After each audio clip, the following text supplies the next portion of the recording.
Hi, my name's Jane Small and this is my interview project. So for this video, I'll be interviewing a middle adult and a young adult, and that way we'll be able to explore that transitional phase of young adulthood and all the questions and changes that come with that time, and seeing how a young adult is moving through that themselves, and then also having a middle adult, her mother, reflecting on that time period and how that sort of transitions into the more responsibilities and stress of middle adulthood, and what advice she has for her daughter to carry on into a new phase of life. My name is Emily Pod, and I am 25.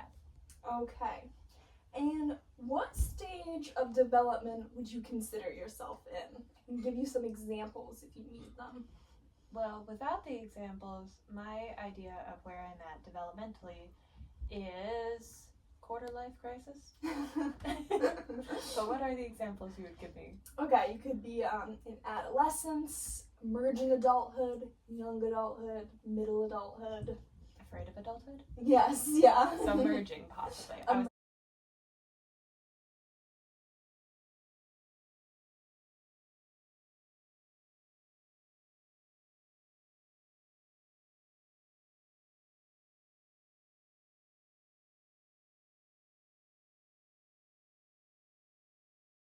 Ages are flexible. I went to grad school, so it delayed it. Yeah, so, well, that's actually one of the important stages of emerging adulthood, is switching out of sort of the dependence on your parents and then having sort of that fluctuation where you're not fully independent because you're in school, but you're not fully an adult yet. You relate with this description? Why or why not? Well, yeah, 100% I do. I have just completed, been in college and then grad school directly after for a total of the last 7 years of my life. And grad school was different because I received a salary in addition to being across the country. So one, I have changed my location. I am in a committed relationship, the first and longest one I've ever been in. And that has been honestly pretty great for like casting away fears of like that any sort of romantic relationship would be that you lose your identity as a part of it. And it just turns out you gotta find the right one where you feel like you can be yourself in it. Yeah. But I think I still struggle with that in some friendships sometimes, where it's like when to assert what I would like to do versus when to concede, and where making that concession isn't conflicting with my own sense of comfort, you know? Yeah. So, yes, that very much. And then trying different locations, trying different careers. I mean, I just finished grad school, and yet I don't know what job I want. So, what? I have three college degrees and no dream job. Don't dream of labor. Yeah, that's very fair. Yeah. What are your top priorities and goals right now, and how does that compare to a few years ago? Wow. Well, wow. I feel very on track with this phase. Good to know chaos is the norm. My goals probably a few years ago were probably more structured along the idea that I'd be going for a PhD right now and everything would revolve around that. Thought I'd put romantic relationships aside, focus on building friendships in a new city, and now I am not just kind of guided by a structure of school, so I have a lot more freedom to do whatever I want, but it makes it feel difficult to know what's the next step when I'm interested in so many different things. And I found a relationship, which I wasn't expecting to, which like has become a really big priority for me because he's a sweetheart and I love him and he's a wonderful addition to my life and I would like to keep him. He is mine. And then other goals, I think I care more about self-fulfillment than academic fulfillment at the moment. I got a lot of that and it just kind of runs out. So, as mentioned earlier, there are typically 5 features that Arnett defined of emerging adults, which is exploration, instability, self-focus, in-between, possibility. Do any of these resonate with your last year or two? And if so, maybe which one do you feel you connect to the most? Dog instability sounds fair. Yeah. Thank you for that. Yeah. I mean, I've gone through so many transitions with how difficult my program was, the federal funding crisis, slashing funding, so that my path forward through academia was no longer an option, at least not at the institution I was at. And like everything has, like the foundation has crumbled and is ready to be rebuilt stronger, is how it feels. But remind me of the other ones. You said instability, like finding and trying things. Yeah, so exploration, Yeah. self-focus, possibility, and sort of an in-betweenness. I think exploration is where I feel I'm at more now. Yeah.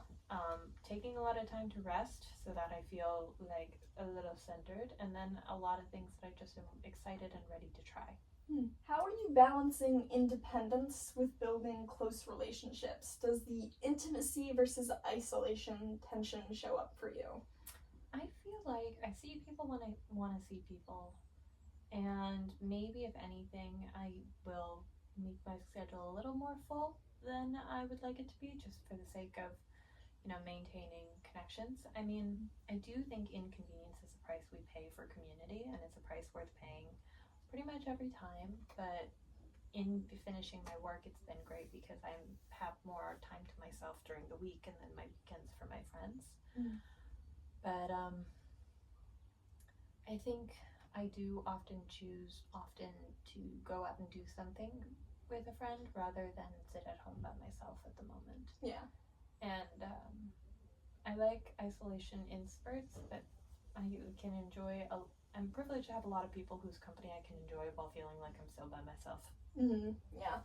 Well, like I said, a lot of people experience sort of that struggle with having independence and having all these responsibilities and wanting to maintain those relationships. And while it might seem like you still don't quite have that balance, as we've learned in this psychology course, maintaining relationships throughout your whole life is really, really important, especially once you reach late adulthood. A lot of people experience social isolation. Right now, if you're sampling jobs, majors, pathways, what's your current hypothesis? And what's an experiment you could run next to test it? Bruh, I want to make stained glass shit. I really want to do stained glass. I feel like that's going to click for me. I want to take like a stained glass making class. I really want to focus more towards marine science and getting into there. But at the same time, I want to focus on bringing the art element of my talents and my passions into what I do more. And because you really have that conflicting pathways because you are an art major and a chemistry major, now chemistry PhD. So that's divergent pathways. It's hard to balance the two of those. That makes a lot of sense. Yeah. And then I want to sleep. Yes, well, like we mentioned, a lot of people struggle with sleep during this period of development. That's a common thing that people are sort of sacrificing. Yeah. All right. So next topic we're going to be talking about is nature versus nurture. So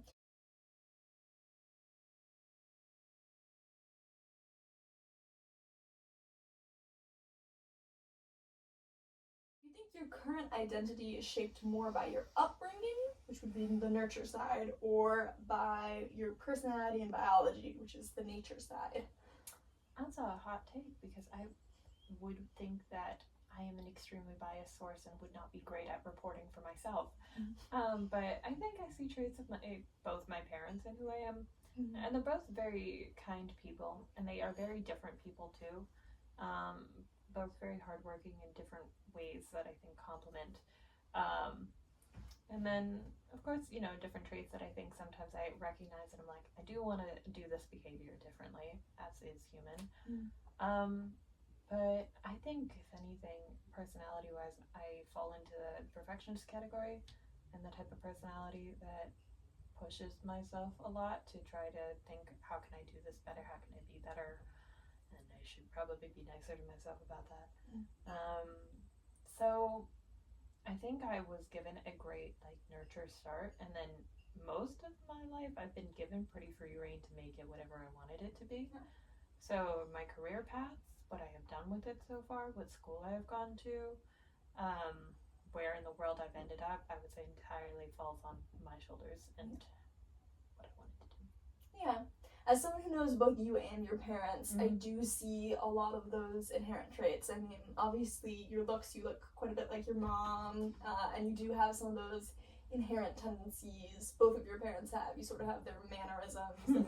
And while your career is so different than what either of your parents do, That's so true. you do have so many shared interests, theater, things like even just like the New York crossword puzzle, things like that. Right, yeah. I see the resemblance there a lot, and that is a tough question as to whether you inherited that for them or if it was just because obviously they raised you to partake in their interests as well. Have you ever experienced challenges related to ageism or being taken seriously because of your age? That is a good question. I think in being in grad school, experienced being treated younger than I actually am. I was one of the younger folks there. I went there straight out of undergrad and was working with peers who were like 30 or 33. And it is also just the nature of the school environment that when you're a grad student, you're kind of not treated like an adult. How has your cultural background influenced your life choices at this stage? Great question. Well, it's influenced the fact that I don't eat pizza in San Diego. That's very fair. Do not. Growing up in New York, New Jersey, sticking to the pizza here. Really reflecting on culture. I mean, growing up by the ocean really helped. And growing up with a really tight sense of family, I think I bring with me. And I think I appreciate our family dynamic. I would say, I think we're pretty kind, and then we also tease each other, and I love that. And I usually bring that to pretty much every other relationship I'm in, where I appreciate people who can tease, but at the end of the day, like, they go out of their way for each other. But other cultures and things, I mean, white culture isn't exactly a thing, but it has definitely made me blind to some of the other. It just makes you culture blind, I would say. Yeah. So you will walk into things and you just have to come in with the attitude that if you're wrong, it's not personal. Don't make it personal. Don't make other people apologize to you for your discomfort. Get comfortable with being uncomfortable because it's fine and that's normal, and you just gotta always be open to learning. Yeah. My last 2 cents is coming from the East Coast to the West Coast is a culture shock. Yeah. It is a different culture out there, even in the ways that they interact at parties and the way they talk to each other and the way they make plans. I feel like I don't get things, or I accidentally make social faux pas out there frequently because it's a different set of expectations. Yeah. So what advice would you give someone about to enter young adulthood? Please, dear, be kind to yourself and roll with it because it's okay. It's just you're gonna be okay, and it's okay if you don't feel okay right now. Just keep pursuing the things that you're interested in, because even if your first step doesn't take you to the final place you want to be, taking the first step in the direction of where you do want to end up is still the first step, and it's still a good step. So whatever you're investing now, just go ahead and invest it in something you care about, something you're passionate about, something you can do well, and you'll end up somewhere where you'll be pretty content. Yeah. And sort of adding on to that a little bit, what would you say maybe you think are going to be the most major challenges for someone about to enter this phase? Frankly, the barrier to enter the workplace. Yeah. Bachelor degrees often coming in now and needing to have experience without having been out in the world yet. Often being put in situations of needing to take on paid internships in order to get a paid position when maybe they can't afford the internship right now. It's really going to largely be a financial hurdle. If you can't afford to work for free for 6 months to finally get a paid position, you're not likely to get one. What do you think are going to be the biggest challenges transitioning into the next stage of development, which is middle adulthood? Do you have any predictions for how that's going to go? Well, I want to allow myself at least like 1 crash out per month. Yeah.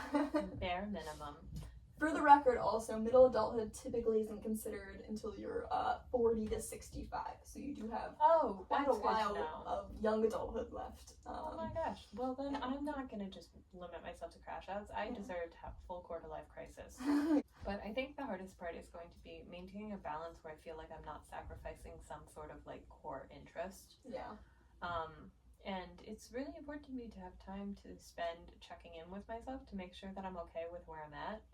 And I feel like time is just going to keep moving faster as more commitments are required of me, and as I'm more committed to taking care of others, and I don't know, potentially moving on to shifting from being a independent human in a relationship to potential parent at some point, and just having to reevaluate the person I am and my connection to myself when that happens. Yes. My name is Anne-Marie Small, and I'm 65 years old. Okay. So, what stage of development would you consider yourself to be in? And if you need me to give you some examples, I'm happy to do so. Yes, could you give me examples? Okay, there's young adulthood, middle adulthood, late adulthood, adolescence.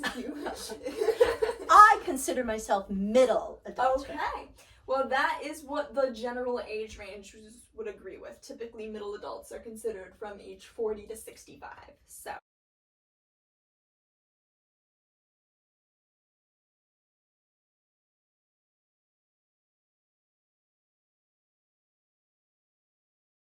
Looking back, how have your priorities changed from young adulthood to now?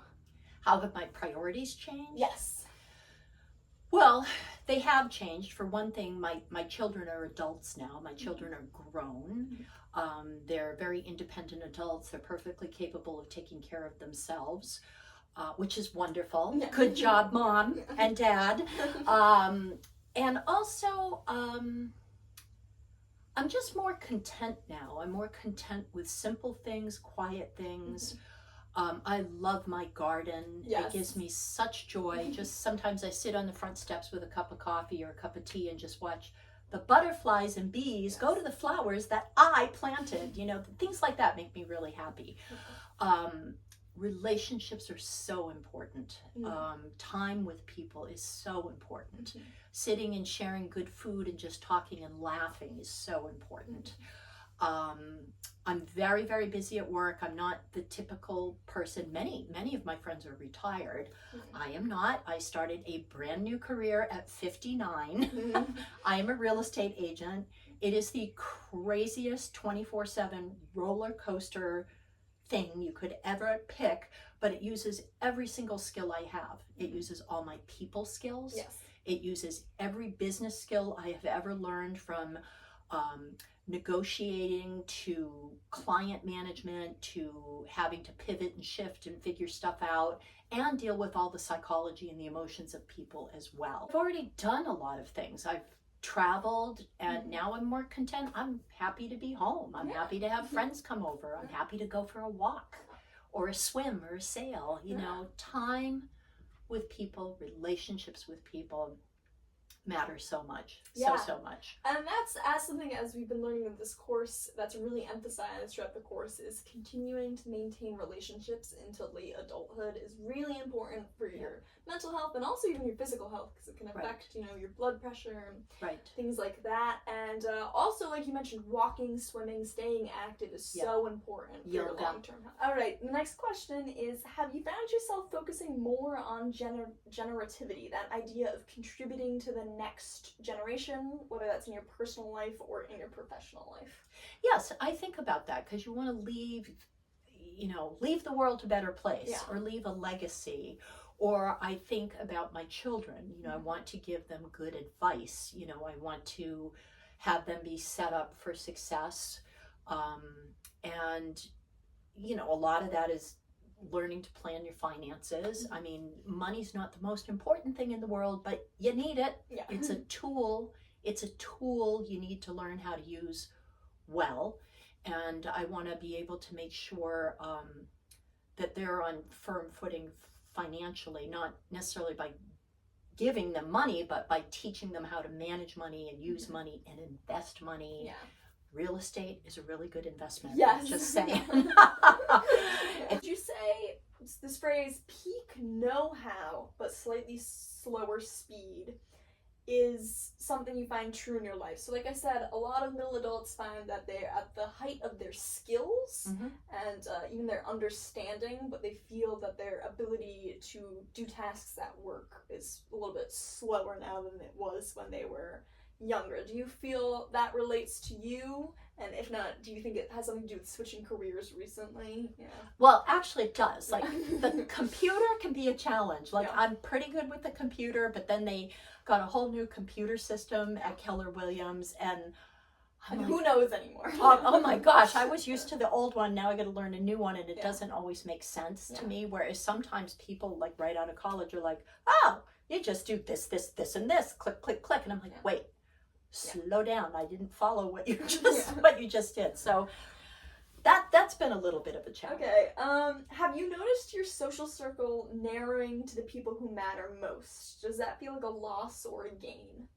Oh, I think that's true, because you know who matters to you most. Like the people you really enjoy being with, or friends. Like 2 of my absolute best friends in the world are in England. Yeah. And I only see them every few years. Yeah. But when we're together, we're right back at square one. Yeah. Like they are 2 of the most important people in the world to me. Yeah. And we've been friends since college. Yeah. So like for over 40 years. Yeah. Those are the people I want to keep in my circle. Yeah. Actually, having your circle be smaller can be a gain, because it's not about quantity, it's about quality. Yes. Yeah. However, I'm still making new friends. I Yeah. joined a choir this past year, and I love singing again, and I love the music. Yeah. But because I'm in a choir, I'm making friends with people that I connect with, because we all love music. Let's see. Have you felt sort of a midlife squeeze, as it's sometimes called, which is just sort of increased stress about maybe finances or work or caregiving with your children getting older? And what helps you buffer the stress with this experience? Yes, I definitely feel financial stress. Yeah. I do, just because my husband and I got married older. We had kids when we were older. There's tremendous benefits to that in terms of being patient and not worrying about stuff. And then they're like, yeah, they'll figure it out. You know, I feel as more mature parents, like we're calm and encouraging with our kids. But the flip side is, you know, I'm 65 and I'm not retiring anytime soon, because we got student loans to pay off. And we still have a mortgage on our house, and I guess we could just sell our house, but and move someplace cheaper. That's an option. But I mean, I feel the financial stress, because my husband says he'll be bored if he retired, which is probably true. You know, you got to be busy and feel like you're staying active in retirement is something they talk about a lot. You really need to keep that cognitive functioning going. Yes, you know? and then, you know, keep some money coming in. Do you feel that this stress has accumulated at any point into a midlife review or even a midlife crisis? Because some people in this stage do experience that. Would you say you felt at any point you've experienced maybe some erratic behavior due to your stress, or felt maybe like you were so burned out and you had to just give up on working for a little while, or give up some of your roles for a while, or I mean, you kind of have to juggle. I mean, now that I have a little bit less on my schedule, like, and I loved it. Like when my girls were in high school, I loved going to their volleyball games and hosting team dinners and all that kind of stuff. But I was doing all the mom stuff on top of working full time. So now I have time to do things like join the choir and start singing again. And I would say for me, the stress manifests itself like the past year. The thing I'm most proud of is getting my weight back down to before I started real estate. Because over like 6 years in real estate, I kid you not, I put on, not all at once, just like 10 pounds a year. Like 50 pounds. Yeah, just from the stress, Just because I said I am a stress eater. Yeah. Which is way better than drinking or doing drugs, I guess. But then I realized, you know, my blood sugar was getting too high and I didn't want to get diabetes. That scared me. So I got my weight down, which I'm very proud of. But I am a stress eater. That's how my stress manifests itself. So I'm trying to figure out other, like go for a walk or do something physical. Don't just eat, especially with the sugary foods. Yes, that's always the big thing. That's Right. Our next section we're going to talk about is nature versus nurture. So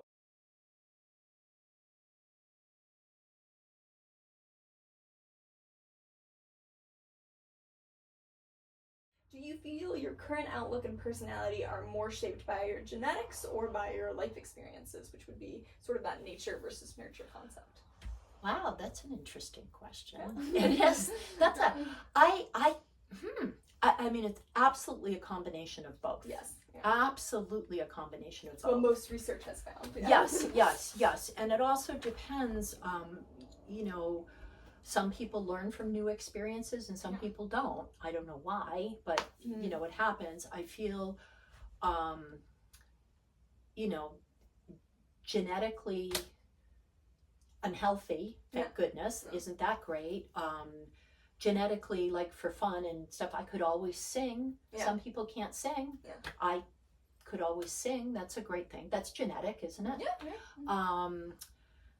So, and then some of it's your upbringing, the environment you're in. If you're like in a loving home, which we certainly were.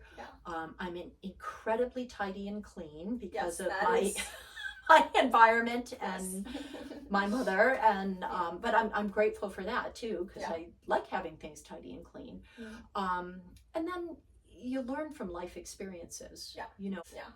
And I think the older you get, probably more your environment and experiences probably shape you from the core of what you were born with. That's fair. We just interviewed her daughter Emily, and she had a very similar answer, and we did discuss some of the things that she thinks she might have inherited from you versus maybe just things that she still gets from you, but are more just because of the way you raised her rather than anything to do with the genetics. Good. I think her singing voice is genetic. And her singing voice. Yes. Right. Moving on to some social and cultural factors.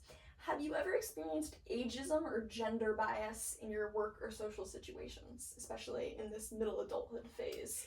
You know, it's interesting. I think, ageism is certainly rampant out in the world and out in the corporate world. There's even, you know, corporations that insist you retire by a certain age. I think choosing real estate was a great idea because your age can work to your advantage. They think, you know, if you're older, you're wiser, you're more experienced. And also it's a very female dominated field. So that's good. Do you feel your cultural background has influenced your decisions and outlook in this stage? My cultural background. Yes, so as I discussed with Emily in the previous interview, for us it's strange to define our culture because we don't have a strong heritage or ethnicity to tie that culture to, but we talked a lot about, you know, sort of growing up in this specific area. There's definitely a culture here on the coast of Massachusetts that's very niche and unique, but also feels very important to the core of who I am and who Emily feels she is, and I don't know if you feel that has influenced you either. Yeah, I definitely think like the area of the country you grew up in. I mean, I grew up in New England, which I'm very proud of, by the way. And then I've lived other places, you know, you get to other places. For example, growing up in New England, people aren't flashy about money, or if you have a lot of money or stuff, like they're not flashy about it. Other parts of the country, oh my gosh, they just put it out there. Total show-offs. And I'm like, you know, that I think is kind of a cultural difference. Also, I think up here in New England, people tend to be more direct and they can be more abrupt, but underneath it, they're very kind, helpful people. And you go to other places in the country and they act all, you know, sugary, sweet, nice with, like, you know, knives behind your back. Do you know what I mean? Yes. I kind of like the down-to-earthness of New Englanders. Yes. And the, you know, saltiness of New Englanders. I like it. So. What advice would you maybe have for someone entering middle adulthood, like Emily eventually? Like eventually. What advice would I have for them? What challenges do you think she'll need to overcome, and maybe what tips or tricks do you think would be important for her to keep in mind? It's tricky because I went through that whole middle life of, you know, working full time and even traveling on business trips, and, you know, I was going to conventions when I was 6 months pregnant. Do you know what I mean? Yeah. And you just do it. Mm. I had the advantage of having a good husband who's very helpful at home. He'll do laundry, he'll cook dinner. You know, it's very helpful if you have a partner who does their part at home as well as work. And we trade off, we juggle. Like when one's busier, the other one jumps in more at home, and you kind of trade off. But you have to have that kind of support from your partner. That makes a huge difference. I think I would just tell her too, and I tell her this now, you know, take time for friends. Take time for friends and your family, to be with people, to have downtime. You shouldn't be scheduled to the nth degree all the time. You need just downtime to do nothing, to let your mind wander. Or with her, sit with your sketchbook and, you know, decompress. It's very hard because we have so many demands on our time and we get no vacation. It's just ridiculous. So you have to take care of yourself, have some sort of exercise, have some sort of outlet, get enough sleep, drink enough water, you know. But I mean, your nutrition and sleep and exercise matter, and your time with people matters.